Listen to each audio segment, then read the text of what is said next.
Guys, mayong udto karong orasa ani ang ikaron diri sa Liba. So katong nag-request nako mga higala, it's me ko is EG Vlog. Nag-request nako nga ipakita ang view sa tulay diri sa Liba Swing. Kanang nakita ninyo sa akong likod mga higala, mao na ang tulay nga walay suba diri sa Liba, Barangay Liba, Bayog, Zamboanga del Sur. Dili na kamulo pa lang. Dili madugay kining dalana mahuman ni. Unya dili na ta maglisod sa pag-agi. Tungod kay sukaob kay siya. Mukalit kag lugsog unya, mukalit kag tungas. Pero kung mahuman na ning tulaya mga higala, nindot na kayo. Kay medyo patag na gid sa padalong dito, dili na ka kinahanglan pa mahunat sa imong motor o sakyanan. Unya dili na sa danlog, dili na danlog ang dalan. Gumikan kay simentado naman. Gikan dito mga estimated 100 meters or kapin ba ni?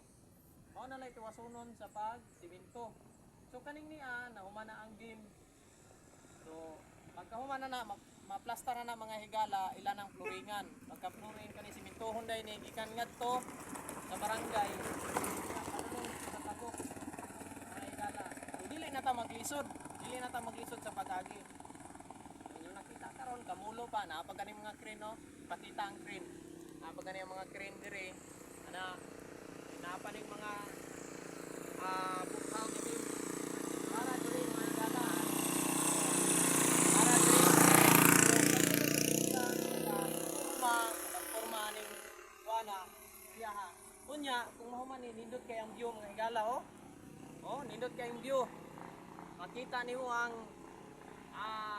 dako nga wanang kita nimo sa imong mga mata. Ina diri sa pikas, inyo kung subayon, luyo ani makita po ninyo kani. Luyo ani ay makita diha nga nindot kay nga view. So karon dili pa nato kay dili pa ta makasaka diha. So pag makasaka na mahuman ni nindot kay view diha mga higala. Siguro ko daghan kay magtambay diri. O mahapon siguro diha sila utsay lang buhaton diha. Nindot kay mag picture mga higala. So ang inyong request mao ni Swing Liba, Barangay Liba, Bayog, Zamboanga del Sur. Hapit na mahuman mga higala. So kani matapos na nindot na kayang dalan. So mora to, ug daghang salamat ang Dios magapanalangin kanato.